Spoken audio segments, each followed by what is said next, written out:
सो yeah आपका favourite wannabe YouTuber is back on YouTube. तो आपको थोड़ा सा बेयर करना पड़ेगा क्योंकि मेरा गला ख़राब है और मेरे को ज़ुकाम हो चुका है फिर से। तो आज की वीडियो में जिस टॉपिक के ऊपर हम बात करने वाले हैं वो बहुत ज़्यादा कॉमन टॉपिक है एंड इस पॉइंट पे मुझे लगता है वो बहुत ज़्यादा बढ़ भी जाएगा, जो कि है तुम लोगों की मेंटल हेल्थ।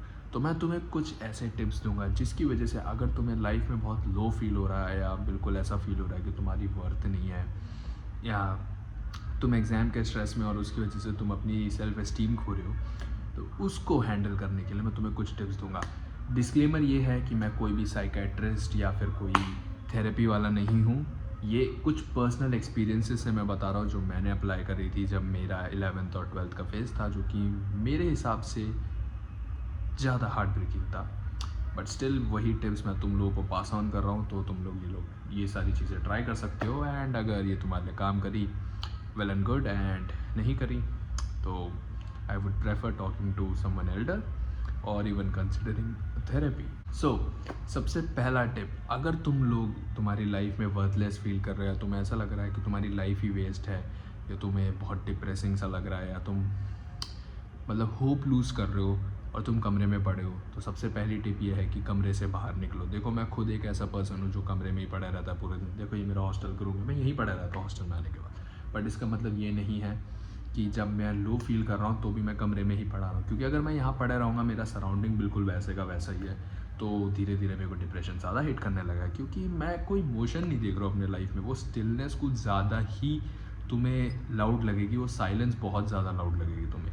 तो सबसे प्रैक्टिकल टिप ये है कि अगर तुम्हें डिप्रेस्ड फील हो रहा है या तुम बहुत लो फील कर रहे हो लाइफ में, कभी भी एक जगह पे अपने कमरे पे मत बैठे रहो बिना कुछ करे। तुम बाहर जाके बिना कुछ करे बैठ रहो, इट्स फाइन, क्योंकि तुम्हारे अराउंड बहुत सारी चीज़ें हो रही होगी, तुम वो चीज़ें नोटिस करोगे, तुम्हें थोड़ा अच्छा लगेगा। बट कोशिश करो या तो खुद को बिजी रखो, कुछ काम करो या पढ़ाई कर लो, वरना फिर बाहर जाओ और कमरे में मत रहो। टिप जो है कि अगर तुम्हें ऐसा लगता है कि तुमने बहुत ज़्यादा एफर्ट्स डाल लिए हैं एंड तुम्हें वो आउटपुट नहीं मिला है, तो मैं उसके लिए, अगर मैं बेसिकली एक एग्जामिनेशन पॉइंट ऑफ व्यू से बात कर रहा हूँ, always remember exam is a part of your life and it's not your life. Exam तुम्हारी लाइफ नहीं है but it's a part of your life. वो चाहे कोई भी चीज़ हो, चाहे वो तुम्हारी रिलेशनशिप हो, चाहे वो तुम्हारा करियर हो, चाहे वो तुम्हारा पैशन हो, चाहे वो तुम्हारा एग्जामिनेशन हो, कुछ भी हो, remember it's part of your life and it's not your life. तो उसको उसके जितना इम्पोर्टेंस दो, उसको अपनी ज़िंदगी से ऊपर प्रायोरिटाइज़ मत करो, तुम्हारे लव्ड वंस के ऊपर ज़्यादा प्रायोरिटाइज़ मत करो, क्योंकि उसको उतनी अहमियत दो। हाँ एग्ज़ाम ज़रूरी है, हाँ तुम्हारा करियर बनाने के लिए ज़रूरी है, but at the same time ये हमेशा याद रखना, एम हमेशा ऊपर के लिए करना, बट तुम ज़रूरी नहीं है कि ऊपर पहुँचोगे। अगर तुम 100% पे एम कर रहे हो, ज़रूरी नहीं है तुम 100% पहुँचो, हो सकता है तुम 90 पहुँचो, हो सकता है तुम 80 70 60 कुछ भी पहुँच सकते हो। बट तुम्हें कभी भी ये नहीं मानना कि यही तुम्हारी ज़िंदगी है, उसको डेडलाइन मत बना दो। Remember, exam is a part of your life and it's not just your life, okay? And the third tip is accept imperfection. जैसे मैंने तुम्हें कहा, अगर तुम 100% एम कर रहे हो तो हो सकता है तुम 60 70 50 पे पहुंच जाओ।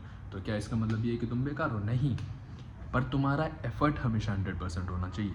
अगर मैं यूट्यूब चैनल पे वीडियोस डाल रहा हूँ and if I don't grow on YouTube, तो क्या ये वेस्ट है? हाँ, मॉनेटरी वे में वेस्ट है, टाइम के मामले में वेस्ट है, पर क्या ये मेरे को पसंद है करना? पसंद है।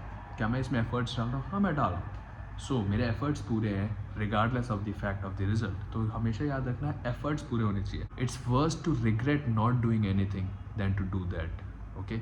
मतलब अगर तुम एफर्ट्स बिना डाले किसी चीज़ में फेल होते हो तो तुम्हें बुरा लगेगा, और बहुत ज़्यादा लगेगा, कंपेयर टू अगर तुम किसी चीज़ में बहुत ज़्यादा एफर्ट डालो और नहीं हुआ। एटलीस्ट तुम्हें ऐसा लगे कि मेरा एफर्ट वेस्ट चला गया, बट ऑलवेज रिमेंबर कि तुम्हारा एफर्ट पूरा था, तो तुमने अपनी ओर से पूरी कोशिश कर दी। बाकी तुम परमेश्वर के हाथ में सौंप दो, परमेश्वर तुम्हें टेक केयर कर लेगा basically, okay?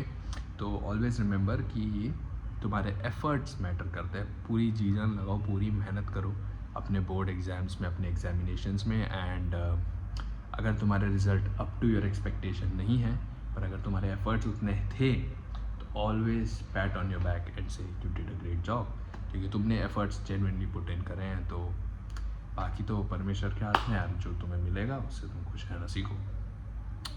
And the final tip is, अगर तुम एग्जामिनेशन को लेकर इतना ज़्यादा स्ट्रेस्ड हो तो रिमेंबर कि बहुत सारी ऐसी चीज़ें हैं जो इससे ज़्यादा टफ है लाइफ में।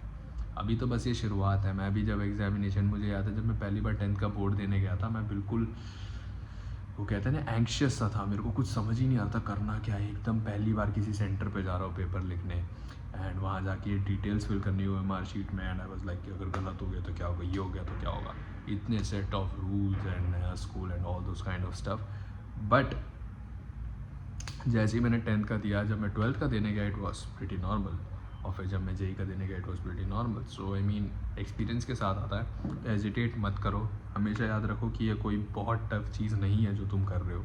It's just that it feels tough क्योंकि तुम उस पॉइंट ऑफ टाइम पे हो। फॉर एग्जाम्पल, अगर मैं तुम्हें अभी सेकेंड क्लास के मैथ्स के प्रॉब्लम दे दूँ तो तुम्हें बहुत आसान लगेगा क्योंकि तुम उससे ग्रो कर चुके हो, क्योंकि तुम अभी इस एज पे हो जहाँ पे सेकंड क्लास की चीज़ें बहुत बच्चों वाली चीज़ें लगती हैं। बट वहीं अगर तुम अपने सेकंड क्लास के सेल्फ से कंपेयर करो, उसके लिए वो चीज़ें बिल्कुल ऐसी थी कि भाई ये क्या ही सिखा दिया। तो ऑलवेज रिमेंबर कि बहुत सारी ऐसी चीज़ें हैं जो इससे टफ है। It's just a part of your life and do it with full effort, full gratitude and अपने मैक्सिमम पोटेंशियल तक अपने आप को पुश करोगे। Stay blessed and I hope आप लोग का एग्ज़ाम बहुत बढ़िया जाए। एंड कोई दिक्कत हो तो कमेंट्स में बता देना, and I will meet you guys in the next video. Till then good bye, सायोनारा। एंड बाकी वीडियोस चेक नहीं करी तो यहाँ आ रही होगी। मुझे पता है एनर्जी थोड़ी लो लग रही होगी, आवाज़ थोड़ी अलग सी लग रही होगी, and even my bar messed up. So I will meet you guys in the next video. Till then good bye.